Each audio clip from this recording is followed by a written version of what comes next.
హైదరాబాద్ను హైటెక్ సిటీగా మార్చినటువంటి మార్గదర్శి, అమరావతిని కలల రాజధానిగా తీర్చిదిద్దుతున్నటువంటి దూరదర్శి, ఆంధ్రప్రదేశ్ అభివృద్ధికి అహర్నిశలు పాటుపడుతున్నటువంటి రాజర్షి అయిన మన ప్రియతమ ముఖ్యమంత్రి శ్రీ నారా చంద్రబాబు నాయుడు గారికి, అదేవిధంగా రాజవంశపు వైభవం, స్టాన్ఫోర్డ్ హార్వర్డ్ విజ్ఞానం, అద్వితీయ మేధస్సు, అలుపెరగని శ్రమ, దేశం పట్ల అంకిత భావంతో ఉడాన్ ద్వారా సామాన్యుడికి విమానాశ్రయాన్ని పరిచయం చేసి, వన్ నేషన్ వన్ గ్రిడ్ ద్వారా అంతరాయం లేని విద్యుత్ అనుసంధానంతో ప్రగతికి బాటలు వేసి వికసిత్ భారత లక్ష్యాలకు బాటలు వేస్తున్న మా టెలికాం శాఖ మాత్యులు, కేంద్ర మంత్రివర్యులు శ్రీ జ్యోతిరాదిత్య సింధియా గారికి కరతాళ ధనులతో ఆహ్వానం పలకండి. అదేవిధంగా వేదికను అలంకరించినటువంటి మా మేయర్ కోవెలమూడి రవీంద్ర గారికి, Guntur city MLA east MLA Nazeer గారికి, పోస్టల్ అధికారులకు, వీరన్నిటికంటే ముందుగా బీమా అయినా, బ్యాంకింగ్ అయినా, పార్సిల్ అయినా, పెన్షన్ అయినా, ఉత్తరం అయినా, ఆధార్ అయినా, ప్రతి గడపకు ప్రతి గ్రామానికి ఎండలోనూ వానలోనూ నేనున్నానని ప్రభుత్వానికి ప్రజలకు నమ్మకమైన వారధిగా ఉంటూ ఉన్నటువంటి మా జీడీఎస్ సారథులకు స్వాగతం, సుస్వాగతం. మొట్టమొదటిసారిగా నేను ఇద్దరికి కృతజ్ఞతలు చెప్పాలి. ఎందుకంటే పోస్టల్ సర్కిల్స్ అన్ని రాష్ట్రాల్లో అంతగా అభివృద్ధి లేని సమయంలో 14% గ్రోత్ రేటుతో దేశంలో మొట్టమొదటి స్థానంలో ఆంధ్రప్రదేశ్ నిలిపినందుకు మీకు, వేదిక పైన ఉన్నటువంటి అధికారులందరికీ కూడా మనస్ఫూర్తిగా అభినందనలు తెలుపుతా ఉన్నాను. ఈ అభివృద్ధికి ముఖ్య కారణమైనటువంటి అంటే మన తపాలా శాఖకు కావలసినటువంటి అనేక పథకాలను రాష్ట్ర ప్రభుత్వం ద్వారా అందించి సంక్షేమ వారధిగా ప్రజల మనసుల్లో గూడుగట్టుకుంటున్నటువంటి గౌరవ ముఖ్యమంత్రి శ్రీ నారా చంద్రబాబు నాయుడు గారికి రెండవ కృతజ్ఞతలు తెలపాలి అని నేను తెలియజేస్తా ఉన్నాను. ఒక్కసారి మీరు చరిత్రలోకి వెళ్తే భారత్ తపాలా వ్యవస్థ మూలాలు మన మట్టిలోనే ఉన్నాయి. మౌర్య సామ్రాజ్యం నాటికే చంద్రగుప్తుడు రాజ్దూత్ వ్యవస్థని నిర్మించాడు. అప్పట్లోనే సందేశం మోసుకెళ్లే పాదాలు పరిగెత్తటం మొదలయ్యాయి. 1774లో బ్రిటిష్ ఈస్ట్ ఇండియా కంపెనీ కలకత్తాలో జనరల్ పోస్ట్ ఆఫీసు స్థాపించిన అది వారు అప్పటికి ఉన్నటువంటి సాంప్రదాయానికి పేరు మాత్రమే పెట్టారు. అయితే అక్టోబర్ 1, 1854లో మొట్టమొదటిసారి ఇండియా పోస్ట్ జన్మించింది. అయితే ఆ రోజునే అందరూ మనమే కాదు దేశమంతా కూడా ప్రపంచ తపాలా దినోత్సవంగా జరుపుకుంటున్నారు. ఇది మన చరిత్ర, మన గర్వం. ఇది మీరు సేవలు అందిస్తున్నటువంటి సంస్థ యొక్క గొప్పదనం. అంటే కేవలం ప్రభుత్వోద్యోగులుగా కాకుండా 100 సంవత్సరాల సాంప్రదాయానికి వారసులు కూడా మీరందరూ అని నేను తెలియజేస్తా ఉన్నాను. ఒకప్పుడు పోస్టల్ డిపార్ట్మెంట్ శిఖరాగ్రంలో ఉన్నప్పుడు లేఖల నుంచి న్యాయపత్రాల దాకా, మనీ ఆర్డర్ల నుంచి విప్లవ పత్రికల దాకా స్వాతంత్ర సమరయోధుల గళాలను, స్వేచ్ఛ భారత కలలను ప్రజలకు చేరువ చేసింది కూడా మీరే అని నేను తెలియజేస్తా ఉన్నాను. నిరక్షరాస్యత ఉన్న పల్లెల్లో ఉత్తరాలు చదివి వినిపించారు. జవాబు రాయటంలో తెలియకపోతే సహాయం చేసి గ్రామాలకి, ప్రపంచానికి ఈ యూనిఫామే ఒక వారధిగా నిలిచింది అంటే అది ఒక రకమైనటువంటి గౌరవం అని మీ అందరికీ తెలియజేస్తా ఉన్నా. అయితే అలాంటి స్థితి నుంచి ఇంటర్నెట్ విప్లవం, సోషల్ మీడియా, ఈమెయిల్, వాట్సాప్ ఇవన్నీ రావడంతో రాత్రికి రాత్రే ఉత్తరాలు అవసరం లేకుండా పోయాయి. 160 ఏళ్లకు పైగా మనం అందించినటువంటి టెలిగ్రాములు 2013లో కంప్లీట్ గా మూతబడ్డాయి. తర్వాత ప్రైవేట్ కొరియర్లు వచ్చినాయి, డిటిడిసి గాని డిహెచ్ఎల్ గాని. అవి టెక్నాలజీతో వచ్చాయి, వేగంతో వచ్చాయి, సంకల్పంతో వచ్చాయి. పార్సిల్ ని రియల్ టైమ్ లో ట్రాకింగ్ చేశారు, ఎస్ఎంఎస్లు పంపించారు, వారాంతాలు వీకెండ్స్ లో డెలివరీ చేశారు, కొంత కస్టమర్లను కూడా తీసుకువెళ్లారు. అయితే ఇవన్నీ వాస్తవాలు. ఎందుకంటే మనకు మనం అద్దంలో చూసుకోవాలి. అద్దం ఎప్పుడు కూడా అబద్ధం చెప్పదు, నిజమే చెప్తుంది. ఈరోజు ఇందాక వారు చెప్పినట్టుగా ఈ దేశంలో పోస్టల్ డిపార్ట్మెంట్ లో ఖర్చు దాదాపు 35,000 కోట్ల రూపాయలు ఉంది. అయితే ఆదాయం 13,000 కోట్ల రూపాయలు మాత్రమే ఉంది. ఆంధ్ర రాష్ట్రాన్ని తీసుకుంటే పోయిన సంవత్సరం 600 కోట్ల రూపాయలు మనకు ఆదాయం వస్తే దాదాపు 1800 కోట్ల రూపాయల ఖర్చు అయింది. అయితే ఈ సంవత్సరం 600 నుంచి దాదాపు 850 కోట్ల రూపాయల వరకు మంచి గ్రోత్ తో తీసుకొస్తున్నా కూడా మనం ఈ రోజున 40 రూపాయలు ఆదాయం తీసుకొస్తే 100 రూపాయలు ఖర్చు పెడుతున్నాం అనే సంగతి మీరెవ్వరు కూడా మర్చిపోవద్దు అని చెప్తా ఉన్నా. ఇంకా బాధాకరమైన విషయం కూడా మీకు చెప్పాలి. దేశం మొత్తం 1,65,000 పోస్ట్ ఆఫీసులు ఉన్నాయి. మనకి 4.5 లక్షల మంది ఉద్యోగులు ఉన్నారు. అందులో జీడీఎస్ 2.5 లక్షల మంది ఉంటే దురదృష్టవశాత్తు 1,00,000 పోస్ట్ ఆఫీసుల్లో సంవత్సరం పాటు మెయిల్, పార్సిల్లో ఒక్క ట్రాన్సాక్షన్ లేని పరిస్థితి కూడా ఉంది అని మీ అందరికి నేను తెలియజేస్తా ఉన్నా.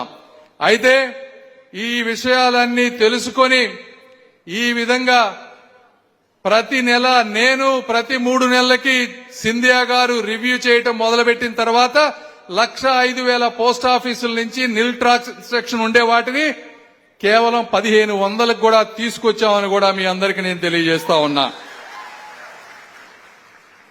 ప్రపంచంలో ఇప్పుడు ఈ రోజు భారతదేశంలో తీసుకుంటే రైల్వే, డిఫెన్స్, రైల్వే తర్వాత అత్యధిక ఉద్యోగులు ఉన్నటువంటి సంస్థ పోస్టల్ సంస్థ. అంటే మనం చేసే పని ఈ దేశ వ్యవస్థని ప్రభావితం చేస్తుంది అని మీరందరూ తెలుసుకోవాలి. ఈ డబ్బు ఎక్కడి నుంచి వస్తారని ఇంత ఖర్చు పెడతా ఉంటే ఒకప్పుడు అంటే అన్ని గవర్నమెంట్ ఉద్యోగాలు ఉండేవి. ఈ రోజున ప్రైవేటు ఉద్యోగస్తులు విపరీతంగా పెరిగిపోయారు. వారు ట్యాక్స్ కడుతున్నారు, ప్రతి వ్యాపారి ట్యాక్స్ కడుతున్నారు.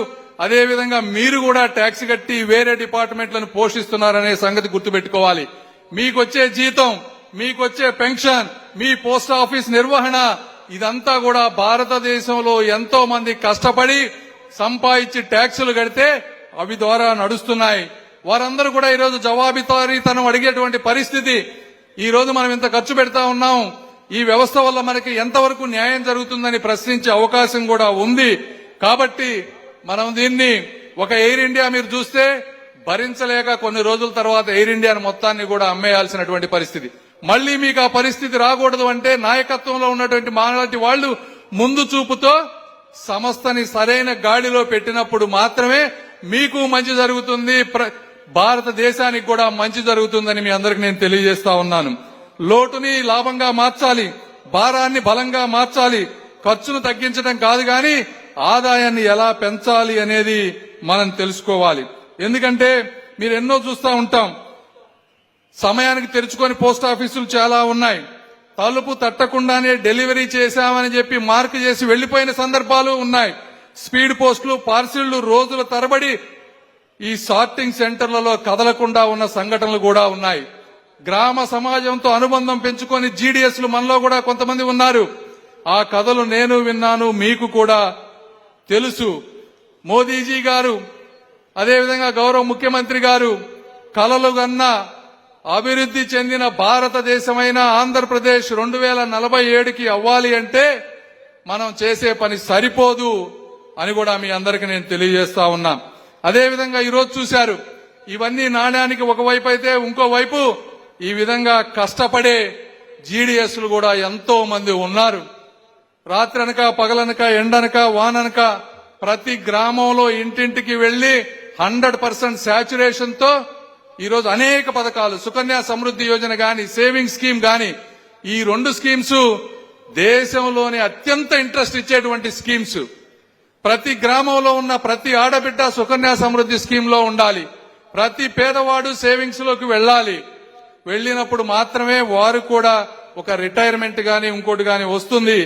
దానికి అనుగుణంగా ఉండే విధంగా ప్రతి ఒక్కళ్ళు కూడా కష్టపడాలి అని నేను చెప్తా ఉన్నా. ఇప్పుడు మీరు చూస్తా ఉన్నారు కొంతమంది అద్భుతంగా పనిచేశారు. ఎందుకు? మీరందరూ కూడా ప్రతి ఒక్కళ్ళు కూడా అయ్యే వనరులు ఉన్నాయి, అయ్యే గ్రామాలు ఉన్నాయి, అయ్యే మనుషులు ఉన్నాయి. అయితే తేడా వనరులది కాదు, వైఖరిది, మన ఆలోచన విధానం. ఇలాంటి వారిని మీకు ఇక్కడ ఎందుకు పెట్టాము అంటే వారిని చూసి కష్టపడి మంచిగా చేసే వాళ్ళని స్ఫూర్తిగా తీసుకోవాలి.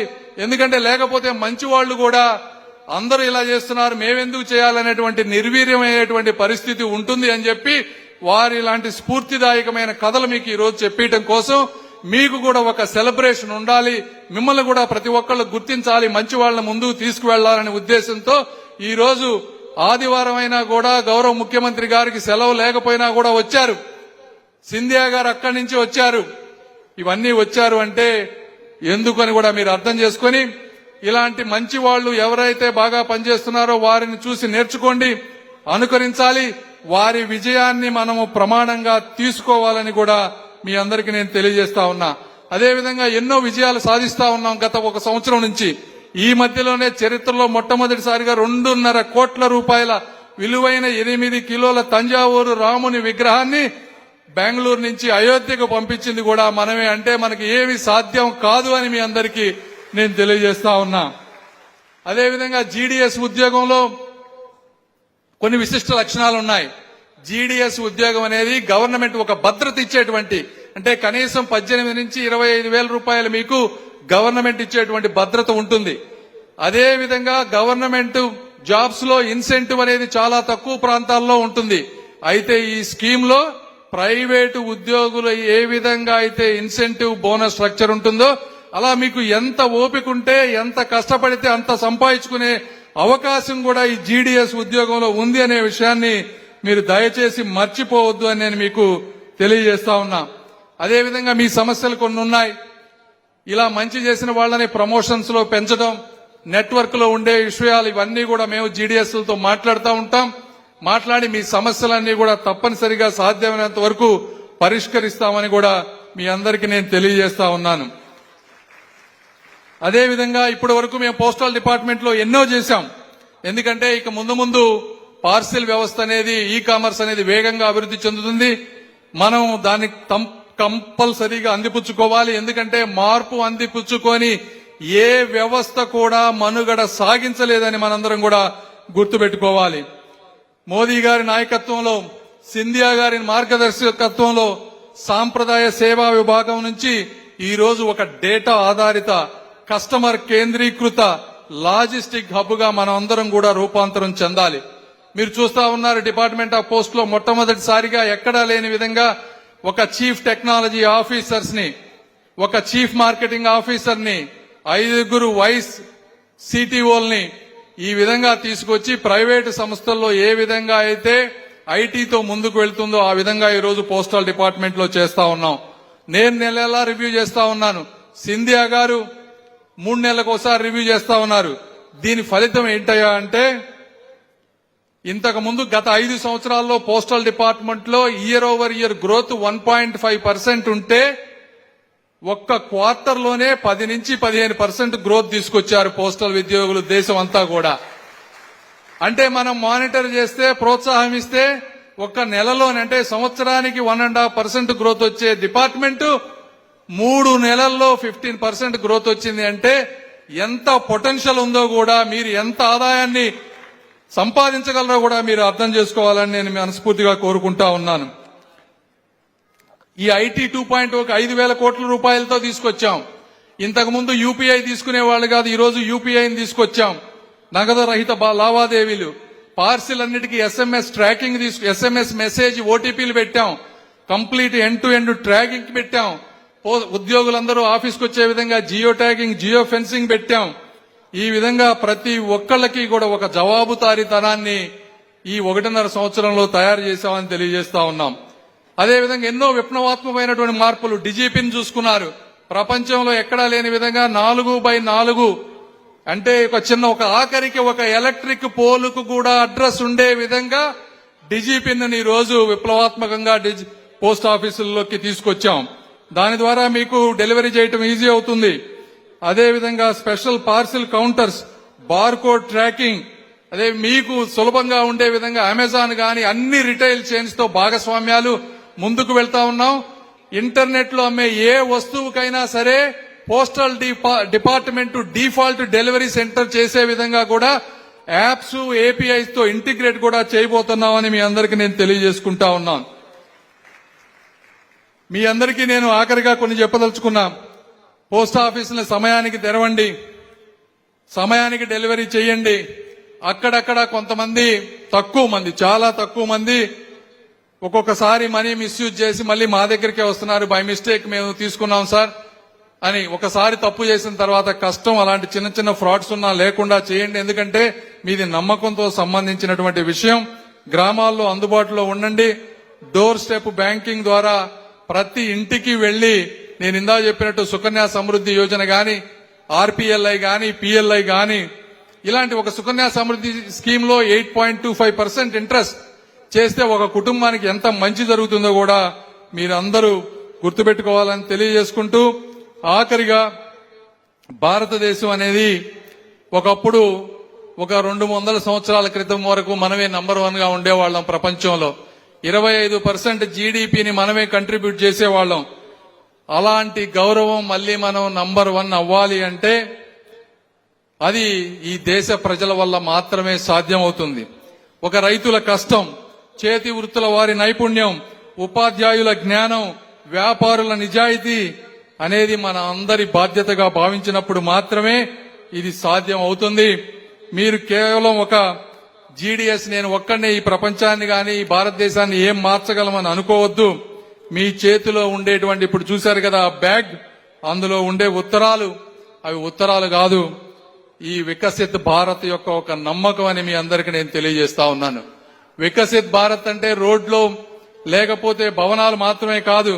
ప్రతి ఉద్యోగి ప్రతిరోజు తన పనిని గొప్పగా చేయటమే వికసిత్ భారత్. వికసిత్ భారత్ అంటే కేవలం రాజకీయ నాయకులు లేకపోతే లీడర్స్ యొక్క లక్షణం కాదు, ఈ లక్ష్యం కాదు. ఇది మనందరి సమిష్టి బాధ్యత. మన భావితరాలకు మనందరం ఇచ్చేటువంటి ఒక వాగ్దానం అని గుర్తుపెట్టుకుంటూ, జీడీఎస్ అంటే గ్రామీణ డాక్ సేవక్ కాదు, గ్రేట్ దేశ సేవక్, గొప్ప దేశ సేవకుడు అని చెప్పి నిరూపిస్తారని మనస్ఫూర్తిగా ఆశిస్తూ మీకోసం ఎల్లప్పుడూ ఉంటామని తెలియజేసుకుంటూ, ఈ కార్యక్రమానికి ఎక్కడి నుంచో వచ్చిన మీ అందరికీ కూడా మనస్ఫూర్తిగా ధన్యవాదాలు తెలుపుకుంటూ మీ అందరికీ మంచి జరగాలని కోరుకుంటూ సెలవు తీసుకుంటున్నాను. జై హింద్.